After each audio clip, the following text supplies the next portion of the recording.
Karachi press club में हर साल जियां हिन साल भी प्रेस क्लब जे मेंबरनि जी फैमिली लाइ शानदार फैमिली फन गाला 2025 जो इतमाम कयो वियो। मंझंदि 12 वॻे खां शुरू थींदड़ इन प्रोग्राम में मुख़्तलिफ़ क़िस्म जूं रांदियूं, तक़रीर मुक़ाबला, ड्राइंग जा मुक़ाबला ऐं ॿियूं खोड़ सारियूं तफ़रीही सरगर्मियूं शामिल हुयूं। प्रेस क्लब जे सदर Fazil Jamili, secretary Suhail Afzal Khan press club जे मेंबरनि जी फैमिलियुनि खे भलीकार कयो। सदर फाज़िल जमीली जो चवणु हो त असां हर साल फन फैमिली फन गाला खे बहितर खां बहितर करण जी कोशिश करे रहिया आहियूं, जीअं मेंबरनि जूं फैमिलियूं तफ़रीही सरगर्मियुनि में भरपूर हिसो वठी सघनि ऐं अहिड़नि प्रोग्रामनि खां महज़ूज़ थी सघनि। फैमिली फन गाला 2025 में फूड कोर्ट जो शानदार एहतमाम थियल हुयो, जंहिं में तरह तरह जा खाधा ऐं पकवान शामिल हुआ। प्रेस क्लब जे मेंबरनि ज़बरदस्त नमूने फूड कोर्ट मां मज़े जा खाधा नोश कया।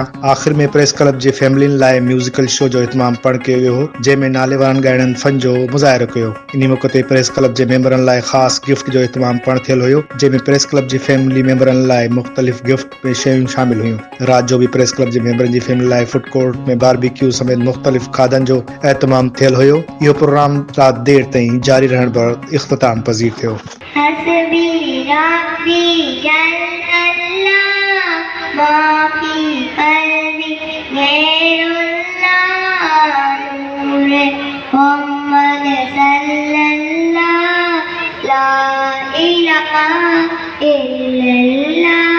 अपनी बहन से पूछे उम्र, ये तो बता क्या करती है मेरे आने से पहले, क्या चुप कर पढ़ती। बहन ने जब कुरान पढ़ा, सुन के कलाम का उठा, मेरी मुझसे पत्थर बोला, ला इलाहा इल्लल्लाह।